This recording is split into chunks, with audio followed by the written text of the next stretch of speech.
Hi everyone, it's Quickie Baby and welcome back to World of Tanks, and today I'm going to be previewing an upcoming Tier 5 Soviet Premium Medium tank in the form of the T-34 Shielded, and I wasn't quite right about this vehicle. About a month ago I thought that it might be one of the reward vehicles coming up from the second series of personal missions, but in fact this is going to be a reward for taking part in a mission marathon based around the 75th anniversary of the Battle of Kursk. This is pretty much a T-34 with space armor, so kind of like a Super Conqueror or a Super Pershing variant of the Conqueror or of the Pershing in the form of a Tier 5 Soviet medium. So it's going to be an interesting one to look forward to.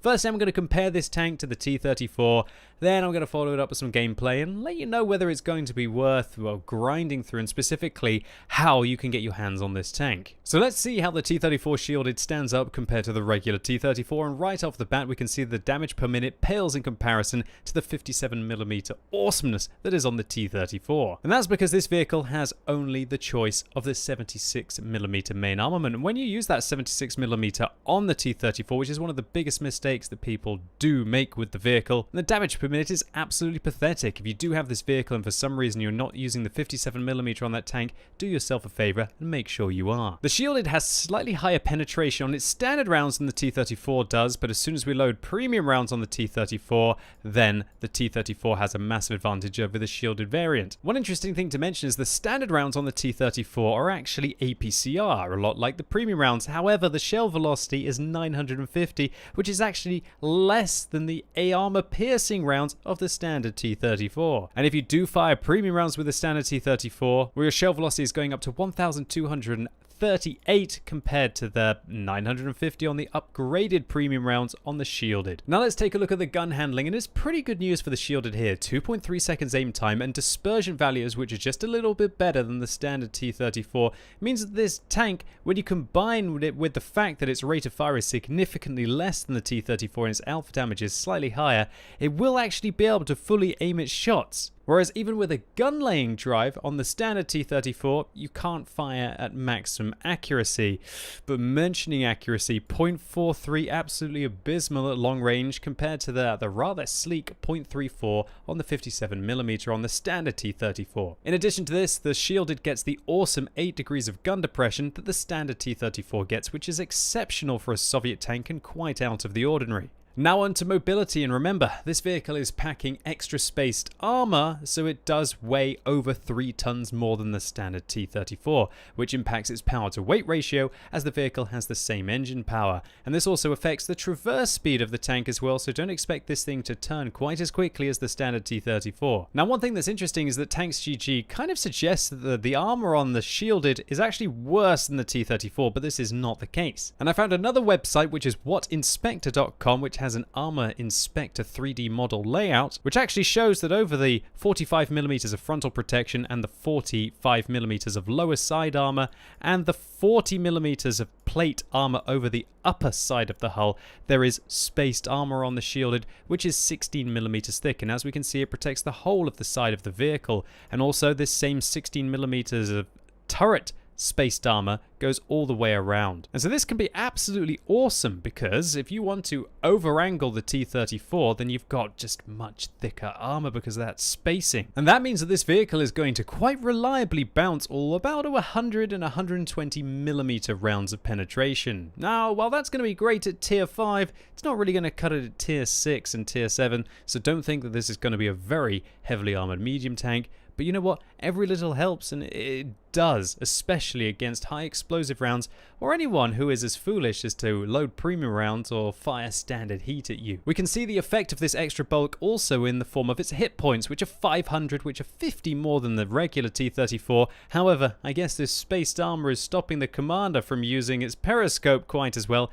as its view range is 10 meters less. And so all in all, a nice balanced approach to this vehicle. It's losing the glass cannon awesomeness that you would get on the regular T-34, but improving the gun handling and just increasing the armor. But anyway, that's quite enough jibber jabber. Let's check it out on the battlefield. So here we go, we're rolling out on Westfield, and I'd like to highlight that this is a rather nice matchup for the T-34 Shielded, but how else was I going to really demonstrate the upgraded armor on this vehicle? Now, of course, we're against Tier 5 and Tier 4 opponents. I believe that's as good as this can get because the Tier 3 tanks I don't think can meet Tier 5 vehicles currently.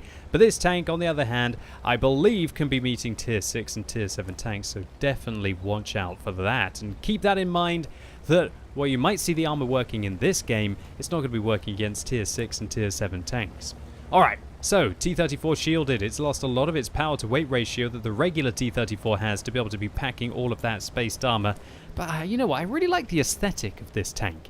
And the fact that, well, at least the blurb says that these were prototypes that participated in the Battle of Kursk and all of them were lost in combat, kind of adds to the tangibility of this vehicle.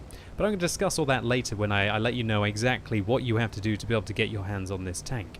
Alright, so I'm going to be taking the T-34 shielded as aggressively as I can right towards this center little mound here. And we outspot the T-34 on the way in, but that's not really down to the fact that this vehicle has less view range than that tank. That's down to the fact that I've got a good crew in this vehicle. So, Alux just unloads a load of premium rounds at me. However, my armor holds up fairly well, and we're able to go and put 2 rounds fairly consistently into the Lux, and then spot him to allow the P-43 to finish him off. And then I come around the corner. I'm hoping to bounce the T-34 here, but there you go, that 120 millimeters of penetration that tank has, able to go through 1 out of 2 times. But this is where you want to be right now. This shell velocity gun handling feels pretty okay, and I feel like it's much more usable than on the regular T-34. The regular T-34 with the 57mm has that wild rate of fire, and the fact that its gun dispersion is just a bit worse, you definitely can't snap shots in like you can on this tank, and I'm not really feeling the poor accuracy of this vehicle at .43, but then again, do keep in mind that we are in short to mid-range combat. So of course, I must highlight actually after this game about the crew on this vehicle and how they're a little bit funny, but you will be able to use all of your Soviet medium tank crew in this vehicle, albeit that the crew are kind of messed up a little bit, as I'm going to mention afterwards. And so that will give you an advantage at low tiers, right? Because you're playing a premium vehicle, you're going to be able to use your Object 140 crew, your K91 crew, your T62A crew, your Object 430U crew. There's so many Soviet tanks in the game, right? I'm sure a lot of you are going, oh, not another Soviet tank, but at least we recently just had the Sherman Firefly. Alright, so I'm using all the standard ammunition here. I'm just working weak points on the enemy tanks, and I'm not going to pretend like this is a heroic game. I'm a rather experienced player at this game now, and I think that all of these puppies are just, you know, playing for the first time, and yeah, we can see this just isn't fair. And this is why I try to avoid the low tiers as much as possible. Although, you know, there looks like the Panzer 3J on the enemy team, and that looks... where's that Panzer 3J? Where is he? Where is he? Where is he? Where is he? Where is he? Oh, wow, that Panzer 3J is already firing heat rounds in his first 1,000 games played. And the Lux, on the other hand, you know what, he was firing premium rounds right from the get-go. It didn't really help him as we managed to bounce 1 out of 4 rounds that hit my vehicle there from that Tier 4 German light tank. And there you go.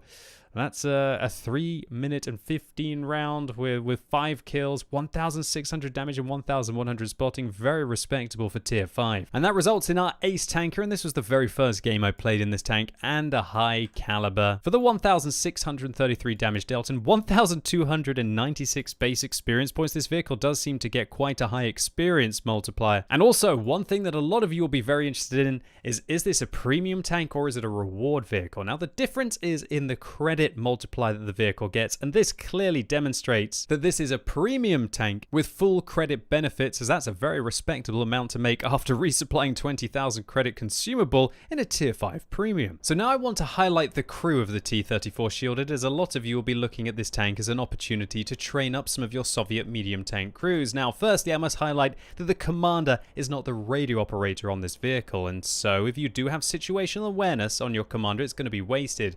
Another interesting thing is this commander actually also is the gunner on this vehicle, and that's because there is no gunner on the T-34 shielded. And so you're going to have to do without things like snapshot or designated target or armor on this vehicle if you're planning on taking your high tier Soviet medium crews into this vehicle and not just using your T-34 commander. Another thing to mention is this is one of the few Soviet medium tanks that actually uses a dedicated radio operator, and so unless you absolutely love yourself some of the mid-tier Soviet medium tanks like the A-43 or the T-34-85, it's quite unlikely that you're going to have a very skilled radio operator to go in this vehicle and help out your high-tier Soviet medium tank crew. So now for those of you out there who like the look of this vehicle and want to try and get your hands on it, or maybe you're just a tank collector, and I'm going to let you know exactly how you can pick it up. And the good news is that if you're willing to do a series of missions that will be taking place over the next 50 days, you will be able to get this tank for free. And that's because if you get 30 points, and I guess you're going to be able to get 1 point each day, you will get yourself a T-34 shielded with a 100% crew and a unique style in your garage. And the other two interesting things to look out for this Kursk mission are, of course, the medal event if you're interested in that kind of thing, or alternatively,